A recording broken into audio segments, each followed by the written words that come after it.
Hello and welcome to Mulch, with me, your host Rebecca Anning Brown. This is a weekly podcast for flower farmers who want to build a confident flower farming practice that reflects the lifestyle that you want now and in the future.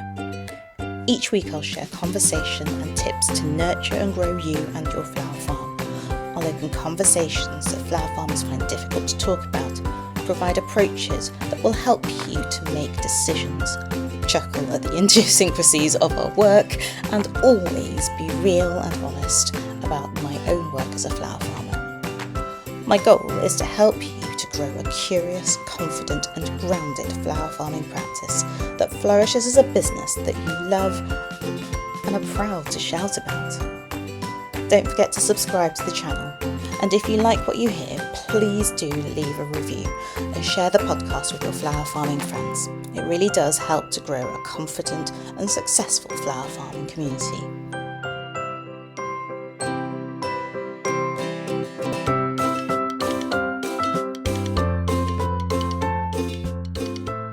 Hello and welcome back to Mulch. It's episode 4. I'm really excited. I genuinely can't believe that we're doing this, but even better, I am genuinely grateful for the snippets of feedback that you guys send and are sharing in our Instagram DMs and in your stories and in our emails, and for the ratings too. Thank you.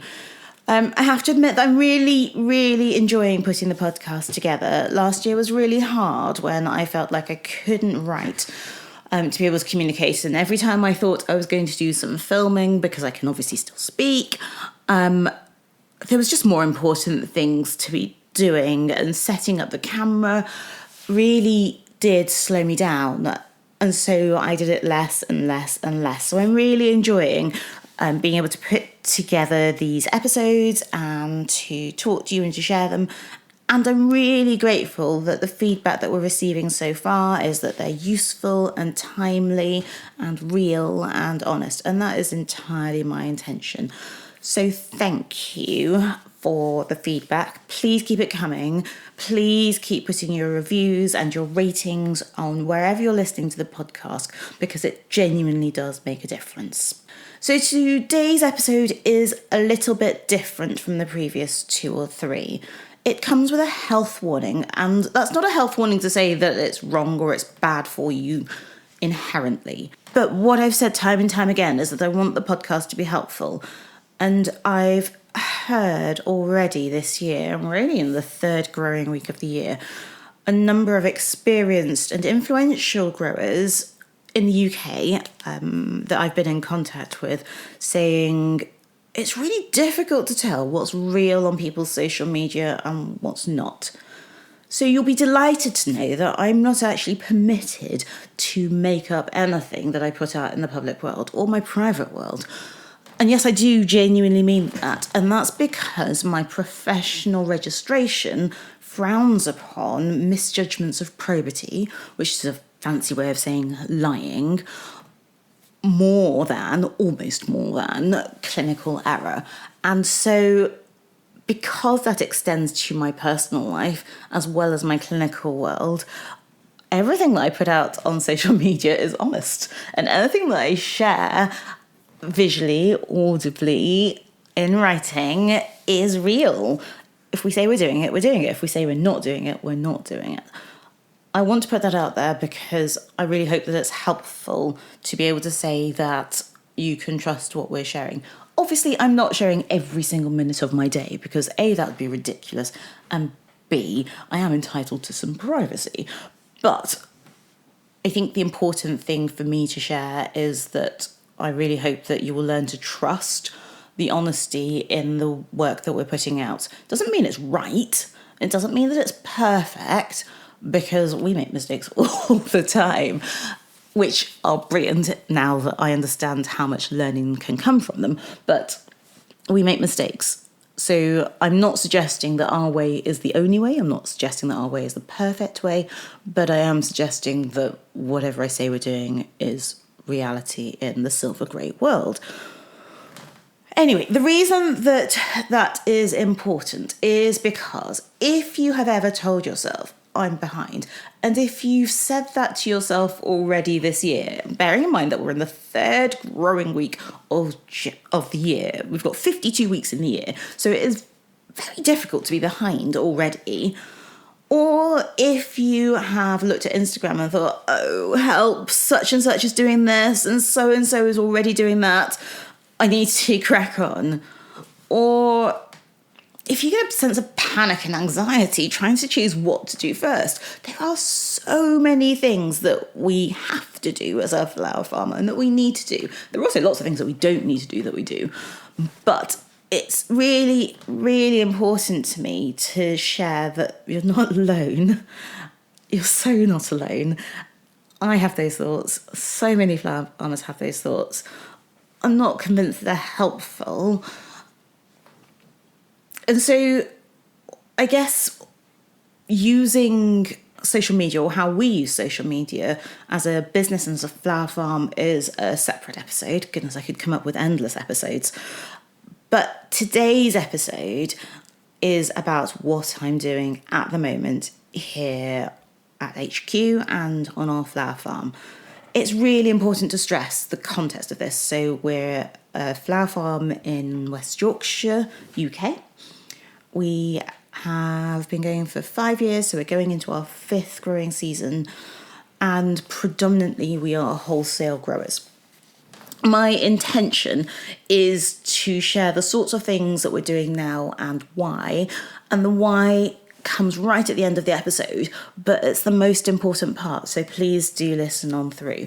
And the reason I say that is because the whys extend across so many elements of our flower farming practice, and they're not really specific to individual tasks. And I'd encourage you to think about the whys and the reasons behind what you're doing for exactly the same reasons. So the health warning is, if you feel like this will stress you out, stop listening now. I care more about your practice as a flower farmer than I do about the stats and the ratings for this podcast. That's not the same as me saying, please leave a review, and suggesting that I don't mean it. I do mean it. Please do leave a review. But that's not the most important part. That's not the reason that we're here. Sharing reviews means that more people can find the podcast, which means that more people will hopefully benefit from it. But in and of itself, for you listening right here and right now, I want this to be helpful. So if listening to what we're up to at the moment won't be helpful to you, please stop now. There'll be another episode next week. We'll be back. You don't need to worry about missing out. 3, 2, 1. Okay, so if you are still here, I'm going to give you some context about Antony and I and the business. So Antony and I started Silver Grey Foliage in 2019. It was completely unintentional. And 2020 was probably our first real year, though our second in terms of HMRC. Speaking of which, if you haven't submitted your tax return yet, and I might be guilty of that, crack on before you get any fines, because that's obviously not ideal for a business to be paying unnecessary money. Anyway, the problem with 2020 is obvious. I'm not going to go into the historical context, but the key thing, I guess, is that we are kind of continuing to move forward. So our first proper year was 2020, 2021 we built on that, 22 is when we started to really get it. 23 definitely got it. 24 is our 5th season, which means that we know roughly what we're doing. There's a lot of things that have gone wrong and that will continue to go wrong, but we have an idea about how to bring that into usefulness in our world. I'm not sure if that's a word, but anyway, usefulness is the word that I've chosen. And we've started to create our own pace and rhythm and habits. And I can't stress enough the importance of working towards your own pace and your own rhythms and your own habits, knowing that things will get done in time. We have a good idea of what we want to achieve this year, and I promise that all of this has come with a lot of discussion, heartache, failure, hard work, and I can't remove any of that from you by doing the podcast. But I really hope that it will bring some insight, which is probably more useful than being able to do it for you. So broadly speaking, today's episode is going to cover the following 4 headings: well-being, planning, preparation, and rest. Firstly, I'm going to separate them out and also group them. So well-being and rest kind of go together, and planning and preparation also go together. And that's the way that I see them, or I'm trying to see them, as we take on the next kind of few weeks. So well-being and rest. Well-being for me is the ways that I look after my physical body and the ways that I look after my emotions and my mental health. So it's the ways that I've learned to recharge, the ways that I've learned to improve my physical strength and stamina, and the ways that I am learning to help myself when things are hard. And I do think that both in our other worlds and jobs and home life, it's really, really important to be able to support yourself and bring yourself back up, to lift yourself back up when things are hard, and to know the ways that work for you. As a small segue, when I talk about stamina and physical health, it's really important to point out that when we started flower farming, people said, oh, you won't need to go to the gym because it's really physical work. Oh, you won't need to do any exercise because it's really physical work. And flower farming is really physical work, but that's not the same as physical exercise that is designed to condition and strengthen your core, your lower back, your legs, your upper legs in particular, and your upper arms. All those places that really, really need to be strong consistently for you to be fit enough to do the work. So if you've taken the approach so far that I don't need to do any extra physical work, I would strongly encourage you to maybe revisit that so that you are looking after your body. And the other thing is that once the season starts and once we're there in earnest, it's difficult to make time for you. It's difficult to make time for exercise unless it's part of your routine, unless it's a habit already, unless you have a class or an activity or a YouTube something that you look forward to. So take that time now whilst things are a bit quieter, get yourself ready and prepared so that you can continue with strength for as much of the season as possible. So the second part of that I said was rest. And some of you may think that that's maybe slightly cheating because rest is also part of the things that we do for our well-being. So I am trying, and I'm not a great sleeper, but I am trying to go to bed earlier and get more sleep. But in reality, rest for Silver Grey Foliage means that we are planning time with our family, time with our friends, and that we are absolutely prioritising this year for a number of reasons, family over friends. And I know that our friends will forgive us for this, so that we're getting quality time that isn't rushed. And we're also planning time in places where we're able to completely let go as a family and completely tune out. So for me, that means that there'll be some time by the sea. And that doesn't have to be long, it could just be a day trip.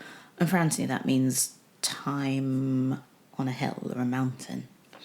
For the children, it means other things. And the reasons why both are important are because flower farming is often quite lonely. And it's really important that you know that you're not on your own, but also it's important that you learn the things that make you tick and the things that pick you up. I was going to say pick me up, but the things that pick you up when you're on your own and you're working hard. And the reason that's important is because things go wrong, or you feel like you haven't quite got everything on your list done that day, or things happen that are out of our control, like the weather, and yet we need to keep going. And we know that despite those things, it will all come back together because it always does. But you still need to keep yourself strong to be able to do that. So, given that we know that challenges will arise, it's even more important that we're prepared. For me, it's that simple, and it's been a learning curve. But given that we know that things will go wrong, it's really important that we're prepared, because we are also the cavalry. And so we need to know how to get the cavalry to get back into action, because often for some of us, no one else is coming. Obviously, if you have a team, the bigger the team, the easier it is. But even then, your team will need that same resourcefulness, that same internal backup plan to recharge when there's a flood to clear up after, or there is ice and snow or wind that's damaged. So I'm deliberately talking about the well-being and the rest elements of what we're doing at the moment first. And that's because it's a theme that continues through the year. And I really learnt last year the importance of creating those habits early on so that you have a really good chance of being able to continue them effectively throughout the season and throughout the year, and create those things to look forward to and to fill yourself up. I'm boringly repetitive sometimes, so I'm sure that you're hearing my theme today, but I really want you to be able to fill yourselves up and to be able to look after yourselves so that you grow the most beautiful flowers in the history of the world. So what am I doing personally? And these are the things that are good for me, and you will have your own things. So as a kind of physical and mental health type practice, I took up yoga last year. It is really something that Antony forced me to do. So I went under duress going, I'm not going to enjoy this. I'm not going to enjoy this. I'm not going to enjoy this. And I love it. I love it. I love it. I love it. I look forward to every session of yoga that I do. However, I'm going to change it up a bit this year. So a lot of what I did last year was quite flowy, quite fast moving. And I really want to deepen the physical intensity, and I don't mean doing that by adding weights or doing some crazy HIIT class, because that's not my style. I mean by slowing things down, because that helps your body to learn to create strength from within when a posture or pose is difficult. And my understanding is that also helps you to sit with your thoughts and your feelings and to work through them when they're hard in a calmer way.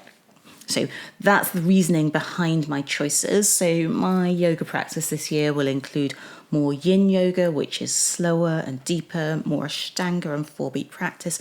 And both of those are quite physically and mentally meditative. So they're quite repetitive, with particular breathing patterns that I suspect I'm going to find quite hard to get on top of. But I'm really hoping that they will help me to just zone out and to rest my brain, which is something that I find really hard to do. It's constantly going. The other thing that I'm doing in those is that I am going to try and do more of those from home. So to learn some practices that I can use myself. And that's partly to save on the pennies, because yoga is an expensive hobby, or it can become an expensive hobby when you enjoy it and get so much out of it. And also partly because it will help me to learn to rely more on my own energy and my own resource, rather than relying on other people to guide it. Last year, I really needed people to guide it. This year, I feel a bit stronger and like I can grow that practice in and of myself. And I hope that that will also help me in the field when I'm on my own. So that's the logical progression behind it. I'm going to do some more creative things. So I went back to doing lots of proper cooking last year, and I loved it, and the family loved it. So that was a really nice kind of outcome of something that I was doing for me, because I really enjoyed cooking, but everybody else was fed really well. And it's also quite fun to experiment with. Freezer surprise. A freezer surprise is another conversation, so we'll come back to that another day. The other thing that I'm hoping to do a bit more of, or to do some of even, is some ceramics with my friend Lorna. And that's just to use my hands in a different way. And it may or may not lead to something that we use in the business, but that's not the primary intention. The primary intention is to have some fun, to play with clay, and to do that with a friend. From a rest perspective, we will be going to the sea more because I love it, and that will probably be day trips to the East Coast because that's the closest sea from Leeds, and we'll spend some more time with my brother and his family, who are also not that far from the sea. We'll spend more time with my parents, who are also not that far from the sea, and day trips, hopefully, and experiences with the children to create memories that we all look back on over the year. So none of these are really about buying things that will help us. It's all about investing the time and the energy into things that we consider to be important. And those things will be different for everyone. I have to say that I am nervous about knowingly talking about our planning and preparation at the moment, and it feels like a big step to be doing that so early on in our podcasting world. And the reason that it makes me nervous is because this is our business, and it opens the floor for others to be critical of our practice. And because the logic behind what we are doing right now is not always clear to others, but it's clear in our plan or in my head. So those of you with a Flower Farmer's Planner will know that I like to break things down. So a big task or a big job that we want to achieve as part of our year, we will break down to smaller chunks that fit at different levels. And we do that for pretty much everything. And the reason that I do that is because it makes it easier to see how you're going to get from the beginning to the end. It also makes it easier to be able to pick off jobs when you have time or when you feel like doing them, so long as everything's done from bottom to top, so to speak. So I will quite often in a week do a series of jobs that appear quite unrelated,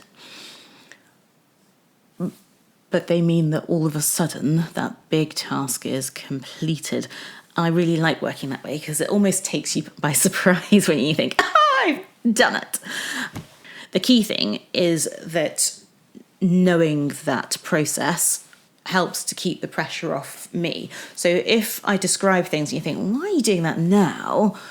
Just hold the fact that it works for us, and maybe that's something that you'll want to consider giving a go in terms of breaking things down to make them less overwhelming and easier to achieve. So from a planning perspective at the moment, I still need to finish our seed sowing schedule, but I'll get that finished in the next week or two.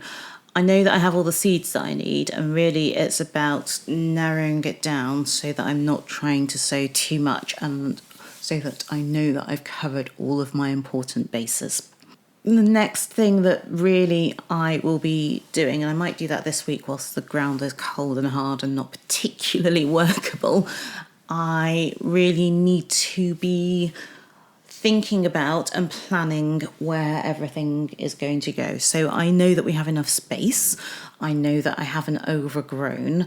I know that we have the beds ready to put things into. I also know that last year we had new pests. And so over the winter, part of my research and my thinking has been about the ways that we can grow almost companion planting that will make it still possible and accessible for cutting, but will deter some of those pests without having to spend crazy amounts of money on fencing and even more chicken wire and so on and so forth. We've spent so much on infrastructure, and I really would like to reduce that. So I'm hoping that the research that I've put in will really pay dividends and will make our crops a bit better protected without having to have put in place lots of ugly and expensive metal and woodwork. And then Antony and I have been mulling over workshops for the rest of the season, and they will be workshops that are for flower farmers. I'm not certain that I'll do anything else workshop-wise this year. I'm really trying to protect myself by not planning in too much. If you have any requests or things that you think would be really helpful as workshops, please do share them and we'll consider them in amongst the mix. Just drop us a line at rebecca@silvergreyfoliage.com. That would be great. Thank you very much. I have a planning session in the diary with Liz Mosley, who's the designer that we work with. She's awesome. And that's for things like the planner and a few other things that I have in my head and that we've mulled over for the past couple of years, and maybe one of those might kind of pop into action this year. And we're really trying to plan in breaks, like proper breaks, now, because as I've already described, it gets harder as the year goes on to be doing that. So the other thing that we're doing is trying to plan in holidays or rest periods now. And that's for two reasons. One is so that we know when we're going to get proper time out. And it's also so that family know when we are definitely available, in addition to whenever we can make ourselves available. And the third part of that is that it's important to our customers to know when we will and when we won't be supplying flowers. And then historically, we haven't been that clear about this. And I don't think that's helpful to our customers. So we really want to make sure that they know our availability. My goodness, the preparation list is so long, but that's quite because I like preparing. So last week I spent an afternoon in the garden washing and cleaning trays, just in hot soapy water. I mean, it's like child's play. Remember when you were at playgroup and you got to play with water and water wheels and whatever? It's exactly the same thing. It's really quite therapeutic, but the reason that I was doing it was to remove slugs and slug eggs, and then to drain and dry all the trays and to pop them somewhere where they're not going to get contaminated again by the dreaded slug, and so that they're ready for when I need them in a few weeks' time. Now, I know that some people will suggest that that's slightly anal, but that's my practice. I like clean trays. They're not spotless, don't get me wrong. There are still mud and spiders' webs and things like that, but the majority of the pesty problems, and specifically the slugs, are gone, and that's what I'm interested in. I've been tidying pots and trays around the workshop and around the greenhouse, and we're slowly doing that in the field as well. I last week cleaned out the greenhouse, so I didn't give it a wash. It does need an outside scrub again, and we'll do that in the next week or two once it warms up a little bit. But I was really cleaning the surfaces, so again, removing those places where slugs hide, checking in the common cracks and crevices, and removing the little beasts, and so on and so forth. Now, interestingly, I didn't put all of the slugs over the hedge or into the holly, because some of them are tiger slugs, and I say that hesitantly because I did some reading last year and found out that there is actually a good type of slug. You might want to go and research that yourself. I'm not sure if I will ever get round to doing a whole episode about those horrible slugs, but not all slugs are bad, is what I learned. So any tiger slugs that I came across were kind of homed in the polytunnel. Controversial, I know. Anyway, that's what I was doing in the greenhouse. I also watered the greenhouse for the first time since about the beginning of December, which you might think is neglectful, but actually we gave everything a really good soak, and it's been cool but not cold and quite bright here in Leeds, so I haven't watered again.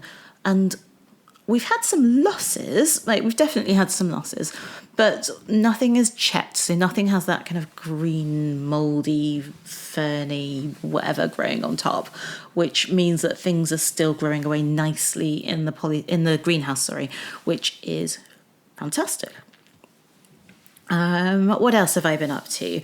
So I've been in the seed fridge. I double checked what we have. I have topped up on a couple of things. The majority of my seed buying was done over Christmas as a distraction when I was worrying about my dad, but it also meant that I got that job done. And I have sown a few more perennial seeds. Now, specifically perennial seeds, and when I say I've sown them, they're not in the propagator. They are outside on a table so that they can vernalise. It's a bit late to be doing them, but I think they'll be okay. And we sowed a few last year at this time, and they did well. So those perennial seeds are now sown and sat outside. Last year was the first time we tried the outdoor vernalising thing, and it seems to work really well. Surprise, surprise.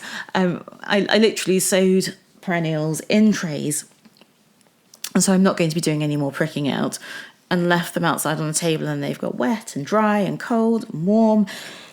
Excuse me, and some of those are starting to germinate. So the ones that have started to germinate, I have moved into the greenhouse so that they are protected from slugs and so on. And so they've got a little bit of warmth to chivvy them along over the next couple of weeks. And they will stay in there until I need to chuck them out for annuals that are going in.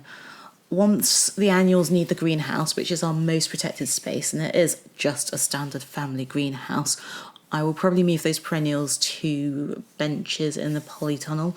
So February makes our polytunnel quite unsafe in that the beds are full, and I line both sides of the narrow path with low benches and pop trays on there, so that things that have germinated and are starting to grow away have a little bit of protection still, but they're not being babied, because our polytunnel is open at both ends essentially all year round. Over the weekend we started planting out bare root trees, and we've got more of those to get in the ground. I need to do a tool audit, so that is on my list of preparation, because some of our tools are a bit too mangled and old. The next job on my preparation list is one that I say I'm going to do, and you can check whether I actually have done it in a few weeks' time. So that is to look at our field sundries and to tidy them up so I know where they all are. I do actually have some really useful boxes that I have emptied over the past few weeks of stuff in the house, and the plan is to get those up to the field so that things are in a more logical order. If Gemma is listening, she might laugh, because that's the sort of thing I talk about regularly but never get round to doing. However, if I do it, it will be really, really helpful. So maybe this year we actually will. So those are the sorts of preparation jobs that I'm doing at the moment. None of them are radical, and none of our planning jobs are radical either.